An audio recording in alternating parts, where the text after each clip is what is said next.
Assalamualaikum warahmatullahi wabarakatuh. Saya Arkan. Jadi di sini saya pengen menjelaskan tentang laporan laba rugi, yang dimana tujuannya adalah untuk memastikan bahwa perusahaan ini tuh laba atau rugi gitu kan. Kalau laba berarti untung, kalau rugi berarti buntung. Jadi dimulai dari eh, menulis pendapatan terlebih dahulu. Di sini ada pendapatan jasa.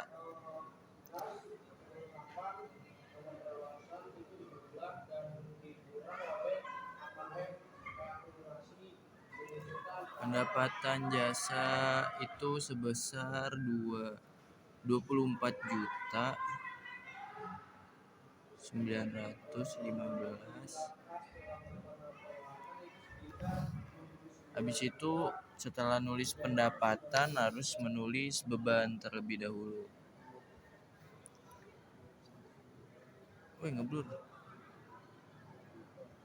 Nah, di sini ada beban gaji. Habis beban gaji ada beban sewa. Setelah itu beban iklan. Habis itu beban lain-lain. Terus beban perlengkapan.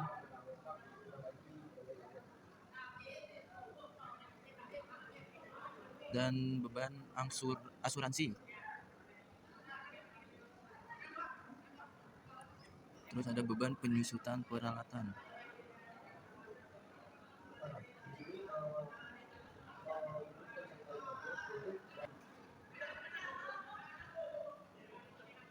Rp7.920.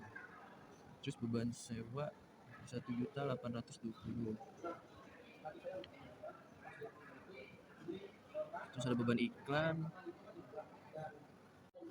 Nah, di sini ada beban iklan sebesar 1.115. 1.100.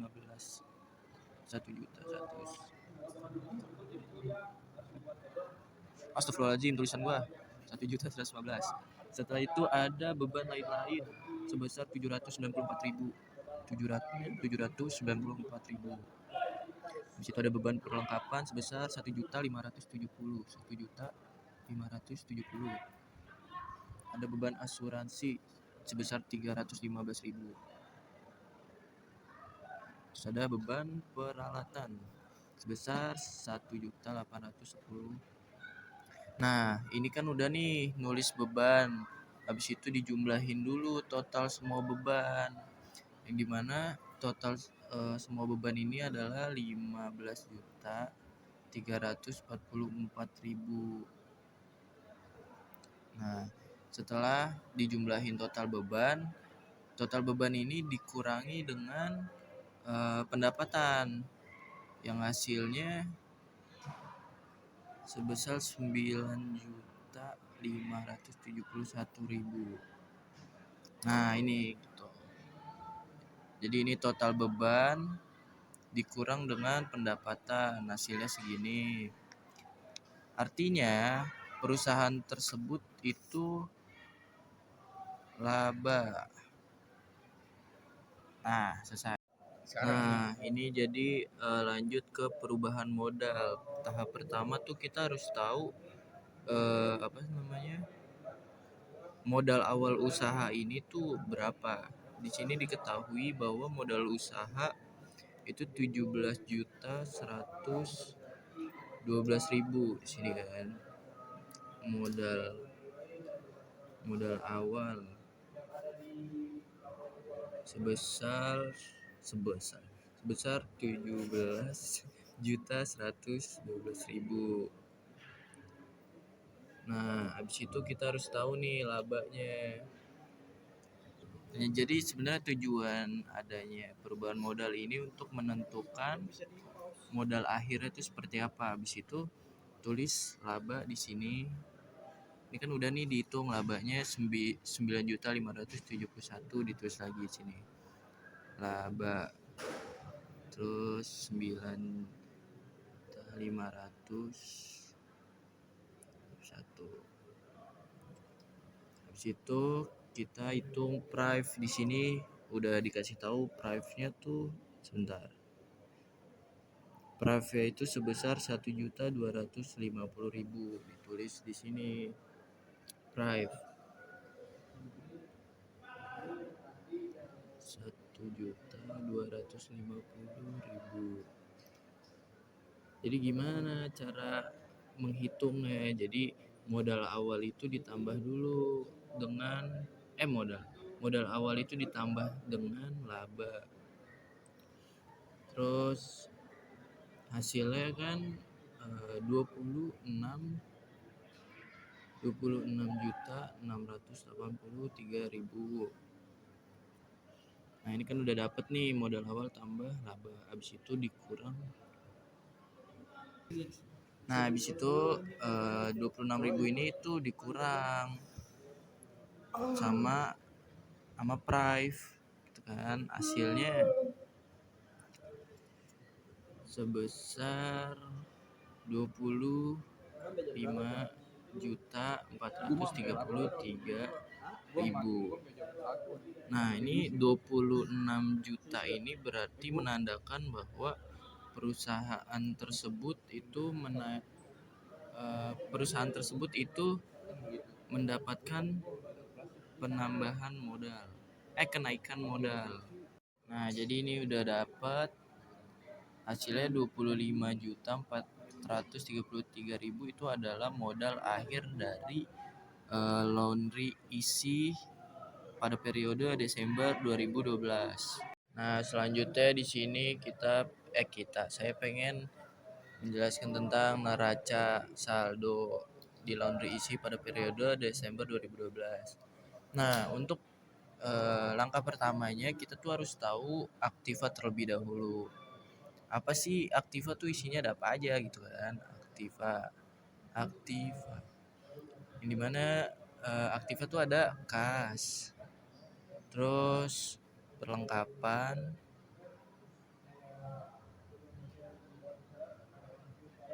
dan peralatan.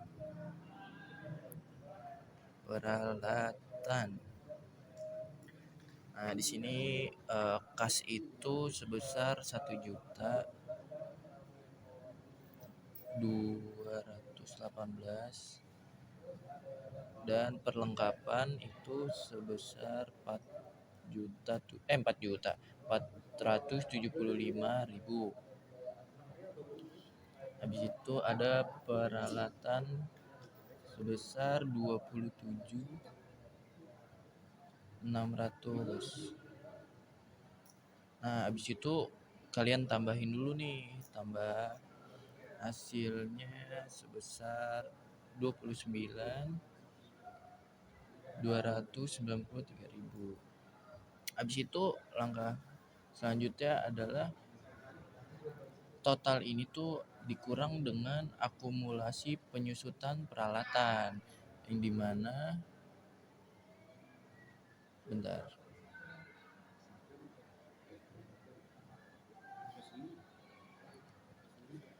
akumulasi penyusutan peralatannya itu sebesar 2.410. Ini kan dikurang jumlahnya sebesar 26.883 juta gitu kan. Nah, ini baru menentukan aktivanya. Nah, jadi selanjutnya tuh kita nulis pasifa.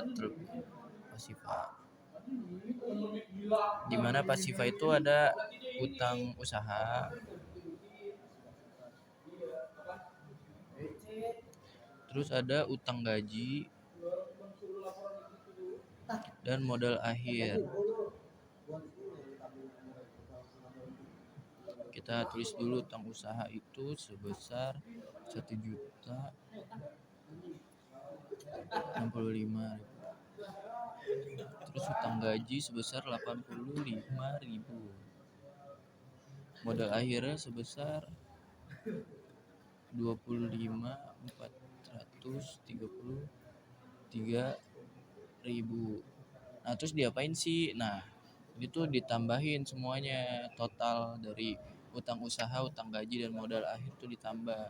Nah, hasilnya itu sama 26.883.000. Nah, ini tuh aktiva dan pasiva itu jumlahnya harus sama ya. Kalau beda-beda berarti ada salah ngitung. Tuh, kan sama. Kayak ini, assalamualaikum, lanjut ke jurnal penutup ya pada periode Desember 2012.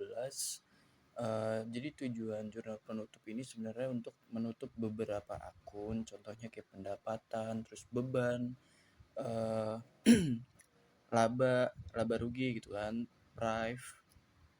Nah di sini pertama-tama tuh, ngeblur. Langkah pertama tuh harus menutup akun pendapatan terlebih dahulu kan, pendapatan.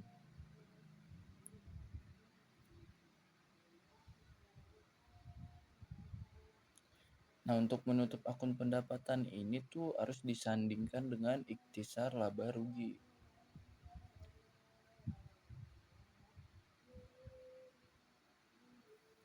Terus di mana sih taruhnya gitu kan? Nah, pendapatan ini tuh taruh di debit.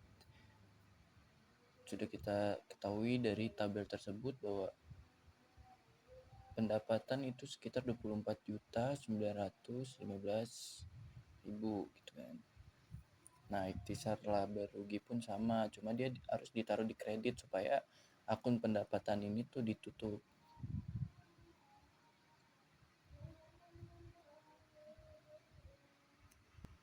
Nah, ini selanjutnya untuk menutup akun beban tuh kita tulis dulu ikhtisar laba ruginya.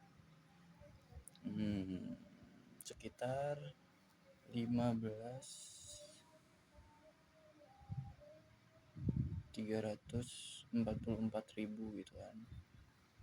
Nah, terus setelah nulis ikhtisar laba rugi, kita tulis beban-beban yang ada pada tabel tersebut tuh berapa aja gitu kan. Contohnya di sini ada beban gaji sekitar 7.920. Nah, habis itu ada beban sewa sebesar 1.820. Nah, selanjutnya ada beban iklan sebesar 115.000. 1.115.000. Terus ada beban lain-lain tuh 794.000. Terus ada beban perlengkapan sebesar 1.570.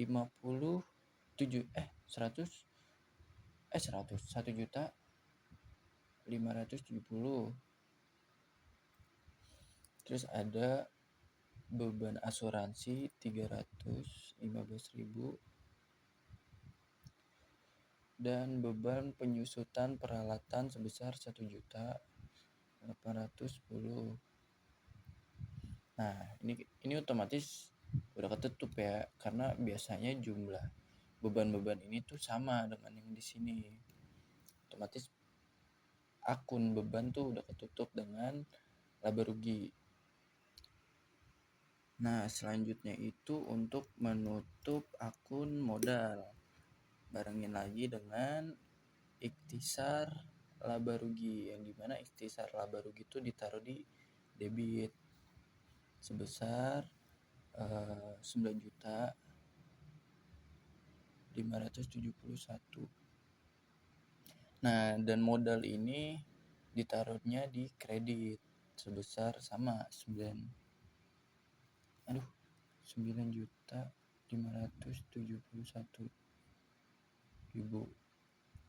Nah, ini akun modal tuh udah ketutup ya. Nah, selanjutnya ini untuk menutup akun prive yang disandingkan dengan modal gitu. Modal ditaruh di debit sebesar 1.250.000 dan akun prive tuh ditaruhnya di kredit sama 1.250.000. Nah, ini setelah udah menutup beberapa akun yang mulai dari pendapatan, terus beban, modal, dan prive, itu dijumlahin, yang dimana hasil dari penjumlahan semua akun itu harus sama antara debit dan kredit. Nah, di sini diketahui bahwa jumlah debit itu sebesar 51.080.000.